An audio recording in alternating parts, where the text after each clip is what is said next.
இன்றைக்கி மிகுந்த பொறுமை, மிகுந்த சமாதானம்.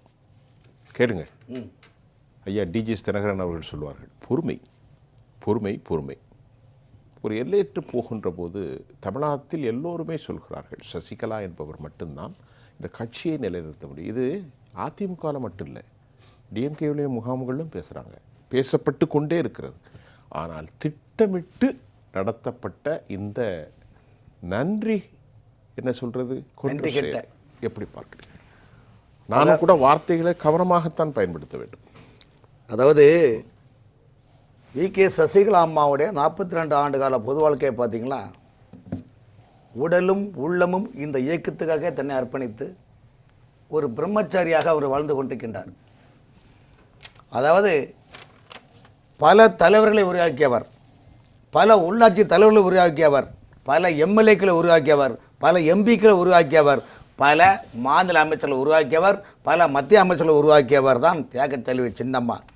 கடந்த சோதனை காலத்திலெல்லாம் சிறை மற்றும் பல்வேறு வழக்குகளெல்லாம் சந்தித்து இந்த இயக்கத்தை கட்டி காக்க வேண்டும் என்ற ஒற்றை இலக்கை நோக்கி தான் அவர்கள் செய்த தியாகங்கள். சாதாரண விஷயம் கிடையாது சார். இன்றைக்கி சாதாரண ஒரு 2 பேரை பிடிச்சி உண்மையை சொல்லி ஏன்னா பொய் அடிச்சுட்டு விட்னஸ் மாதிரி போயிட்டு போகலாம்ல. கண்டிப்பாக. ஏன்னா காவல்துறை அந்த காலத்திலே பார்த்தீங்கன்னா கலைஞர் அரசினால் மிரட்டப்பட்டு நீ ஏதாவது உண்மையை சொல்லிட்டு போயிரு, ஜெயலலிதாமா இப்படி போனால் உனக்கு என்ன, நீ உண்மையை சொல்லிட்டு போயிருன்னு சொல்லிட்டு அப்படிலாம் சொல்லிட்டு ஏமாத்தினாங்க. அப்போ கூட தியாகத்திலே சசிகலா அம்மையார் ஒருபோதும் நான் கட்சிக்கு துரோகம் பண்ண மாட்டேன்னு சொன்னாங்க. அந்த நிலைமையில் நீங்கள் பார்க்கின்ற போது 2011 அதிமுக கூட்டணி வெற்றிகரமாக அந்த கூட்டணியை உருவாக்கி 10 ஆண்டு காலம் அதிமுகவை தொடர்ச்சியாக வர வைத்தவர் தியாகத்தலைவி சின்னம்மா. அப்படிப்பட்ட தியாகசீலங்களை கொண்ட நல்ல உயர்ந்த எண்ணங்கள் கொண்ட வி.கே. சசிகலா அம்மையார் கடந்த 5 ஆண்டு காலமாக திமுகவுடைய அதாவது அவங்க பண்ணக்கூடிய தவறுகளை எல்லாமே வெளிச்சம் போட்டு காட்டினதும் எதிர்க்கட்சி வரிசையிலிருந்து வி.கே. சசிகலா அம்மையார் தான் சொன்னாங்க, வேறு யாருமே சொல்லலை. அவங்க என்ன சொன்னாங்க, ஒவ்வொரு முறை நீங்கள் பார்த்தீங்களா இன்றைக்கி சோதனையான காலகட்டத்தில் அந்த அம்மா எப்படிலாம் செயல்பட்டாங்க என்பதை பார்த்தீங்கன்னா எம்ஜிஆர் சொல்லுவார், ஒவ்வொரு முறையும் தியாகத்தில் சின்னம்மா ஒவ்வொரு முறையும் ப்ரெஸ் மீட்டிங்கில் பார்த்தீங்கன்னா எம்ஜிஆருடைய பொன்மொழிகளை தான் பாடல் வரிசையில் காட்டி தான் சொல்லுவாங்க. அவங்க அதாவது வெற்றி மீது வெற்றி என்னை சேரும், அதை வாங்கி தந்த பெருமை எல்லாம் தியாகத்தலைவி சின்னம்மாவை சேரும், பெற்றெடுத்து பேர் கொடுத்த அன்னை அல்லவோ நீ பேசுகின்ற தெய்வம் என்பது உண்மை அல்லவாண்டு இப்படி தான் தொண்டர்கள் அதிமுக ஆட்சி இருந்த போது 2021 வரைக்கும் சசிகலா அம்மாவை எப்படி நினைத்தார்கள்? தியாகத்தலைவி சின்னம்மா என்று யார் அழைத்தது? தொண்டர்கள் அழைத்தார்கள், அமைச்சர்கள் அழைத்தார்கள். இன்னைக்கு ஜெயலலிதா அம்மா எந்த அளவுக்கு முக்கியத்துவம் கொடுத்தா அதே முக்கியத்துவம் சசிகலா அம்மாவும் கொடுத்தது. இன்று யார் வேண்டாம்னு சொல்லுவாங்க அவர்கள் தானே. அதான் சொல்கிறேன், இத்தனை பதவிகள் உங்களுக்கு கொடுத்தார்களே, இன்று நீங்கள் வேண்டாம் என்று சொல்லுகிறீர்களே, உங்களுக்கு முகவரி இல்லாதவருக்கு முகவரி கொடுத்தவர்கள் தியாகத்தலைவி சின்னம்மா. அப்படிப்பட்ட உயர்ந்த லட்சியங்களை கொண்ட தியாகத்தில் சின்னம்மா இன்று வரைக்கும் ஏன் திரும்ப மௌனமாக இருக்கிறாங்க? ஒற்றுமை ஒற்றுமை. ஆமாம், காரணம் என்னவென்றால் ஒற்றுமையாக வாழ வேண்டும் என்று நினைக்கிறாங்க. இன்னைக்கு அவங்க சொல்கிறாங்க பாருங்க, நமக்குள்ள சண்டை வேண்டாம், குடும்பத்துக்குள்ள 1000 பிரச்சனை இருக்கும், அது ஒருங்கிணைந்து செயல்பட்டு நம்முடைய இலக்கு திமுக வீழ்த்த வேண்டும். இப்போ என்ன ஆகி போச்சுன்னா அவங்களுடைய இலக்கு என்னன்னா நமக்கு வேண்டாம், இது எல்லாமே ஒரு செட்டப் பண்ணி இப்படிலாம் பண்ண அவங்கள மனசு எவ்வளோ பாடுபடுன்னு சொல்லுங்க. மிகப்பெரிய எவ்வளோ மனசு சார். இன்னைக்கு சார் அவங்க எந்த விஷயம் சொல்லலை சார். இன்னைக்கு யாரை வேண்டாம் என்று இவங்க சொல்கிறாங்களோ, இன்னைக்கு வி.கே. சசிகலா அம்மையார் இங்கே இவர்களை அக்கு வேற ஆணி வேற அவங்களுக்கு சொல்லுறதுக்கு பெரிய நேரம் ஆகாது சார். நீங்கள் என்ன தவறு செஞ்சுக்கீங்க, நீ ஏன் என்ன எதிர்க்கிற, ஏன் நீ வேண்டாம்னு சொல்றதுக்கு அந்த ரகசியத்தை உடைத்தால் அது அவங்களுக்கும் இவங்களுக்கும் வித்தியாசமாக போயிடும். கண்டிப்பாக. என்ன இருந்தாலும் சிங்கம் சிங்கம் தான் சார், பூனை பூனை தான், எலி எலி தான். ஆகவே ஒரு சிங்கத்துக்கிட்ட நீங்கள் நின்று இப்படி ஒரு இது பண்ண கர்ஜனிக்க யார்கிட்ட போய் இங்கே சொல்கிறீங்க? பெற்ற தாய்கிட்டே போய் சொல்லுங்கள். பெற்ற தாயிடம் யாராவது பிள்ளைங்க போய் சொல்லுவாங்களா சார்? தாய்க்கு நிகராக தானே நீங்கள் பார்த்தீங்க. அதிமுக ஆட்சி வருகின்ற போதெல்லாம், ஆட்சி இருந்தாலும் இல்லாவிட்டாலும் சசிகலா அம்மா வேறு அல்ல, ஜெயலலிதா அம்மா வேறு அல்ல, யாரும் பிரிச்சது இல்லையே. அதிமுக தொண்டர்களும் சரி, அமைச்சர்களும் சரி, எல்லாரும் ஒருங்கிணைந்து தானே செயல்பட்டீங்க. இன்னைக்கு ஏன் வேண்டான்னு சொல்றது என்றது இதுக்கு வேற சில விஷயங்கள், அது பொது தளத்தில் நாம் அது சொல்ல முடியாது. அந்த அடிப்பில் பார்க்கும்போது பார்த்தீங்கன்னா, பாலூட்டி வளர்த்த கிளி பழம் கொடுத்து பார்த்த கிளி கௌரவம் படத்தில் கண்ணதாசன் எழுதின பாட்டு, சட்டமும் நான் உரைத்தேன் தைரியமும் நான் உரைத்தேன் பட்டம் மட்டும் வாங்கி வந்து பாய்ந்து செல்ல இந்த பாடல் தான் பாட தோணுது சார். என்ன மாதிரி எழுத்தாளர்களுக்கு இந்த பாடல் வரியை தான் அது பாட தோணுது, வேற ஒன்றும் பண்ண முடியல. காரணம் என்ன, இவ்வளோ ஒரு மோசமான சூழ்நிலை. இன்னைக்கு அதிமுக ஒருங்கிணைந்து செயல்பட்டால் ஆட்சி அமையும் என்ற நிலைப்பாடு உளவுத்துறை சொல்லுது சார். திமுக ஆட்சியுடைய உளவுத்துறை இவர்கள் ஒருங்கிணைந்து செயல்பட்டால், வி.கே. சசிகலா அம்மையாரின் தலைமையில் ஒரு குடையின் கீழ் இணைந்து செயல்பட்டால் நிச்சயமாக எம்ஜிஆர் ஆட்சி மலரும், நிச்சயமாக ஜெயலலிதா ஆட்சி மலரும் என்று திமுகவுக்கும் தெரியும். ஆனால் இவர்கள் என்ன நினைக்கிறாங்க, ஆட்சி வந்தா என்ன வராட்டா என்ன. சசிகலா அம்மா எதிர்ப்பவர்கள் எந்த மனையில் உள்ளார்கள் என்றால், ஆட்சி வந்தானா வராட்டானா பஸ்ஸுக்கு நம்ம ஓனராக இருந்தால் போதும், ஒற்றை இலக்க நோக்கி பார்த்தால் மீண்டும் நீங்கள் யாருக்கு வழிவிட்டு குடிகள் என்று மக்களுக்கே தெரியும். தொலைக்காட்சி ஆண்ட நித்யானந்தம் போன்ற மூத்த தலைவர்களும் அது தெரியும். இப்போ நாம உட்காந்து பேசிக்கிட்டு இருக்கோம் இல்லையா, பல இளைஞர்களுக்கு அதிமுகவுக்கு வாக்களித்தாலும் சசிகலா அம்மையார் இந்த இயக்கத்திற்கு அவருடைய பங்கு பணி என்ன, இதை ஒரு செய்தி ஒரு கேள்வியாக வச்சிடறேன் உங்கள் 3 பேருக்கும். 1987 டிசம்பர் இறந்து போகிறார் புரட்சித் தலைவர் டாக்டர் எம்ஜிஆர் அவர்கள். பிசி அலெக்சாண்டருடைய ஆட்சி நடக்கு. அன்றைக்குத்தான் தமிழ்நாட்டில் அரசியல் கால் வைத்தல. அதற்கு முன்பு செல்வி ஜெயலலிதாவோடு இருந்த திருமதி சசிகலா அம்மா மிக முழு பொறுப்பையும் ஏற்றுக்கொள்கிறார். கருணாநிதியுடைய பல திட்டங்கள், கபடவேடதாரிகளின் பல திட்டங்கள், துரோகங்கள், எதிரிகளின் சதி, நல்லா கவனிங்க, லெட்டர் பரிமாற்றமெல்லாம் நடந்தது. எல்லாவற்றையும் அவர் முன்னின்று சிறப்பாக செய்து முடித்தார் என அனைவரும் பேசிக்கொண்டிருக்கிறோம். இதுதான் கட்சியினுடைய 2வது மறு உருவாக்கம். எம்ஜிஆர் அவர்கள் மரணத்திற்கு பிறகு அதிமுக இனி இருக்காது என்ற ஒரு சூழலில் இருக்கிறது என்று இன்றைக்கு வரைக்கும் கொண்டு நிறுத்தி வச்சிருக்கார். இதுதான் சசிகலா. நல்லா கவனிங்க. 1989 திராவிட முன்னேற்ற கழகம் ஜாஜேவா நிற்கும் போது செல்வி ஜெயலலிதா தனித்து நின்று போட்டியிட்டு 22.37 விழுக்காடை வாங்குவதற்கு பக்கபலமாக இருந்தவர் யார்? இந்த சசிகலா. நல்லா கவனிங்க ஐயா. 22.37. 2 பேரும் தனித்து நின்றாலும் திமுக பெற்ற வாக்குகளோ வெறும் 37% மட்டும்தான்.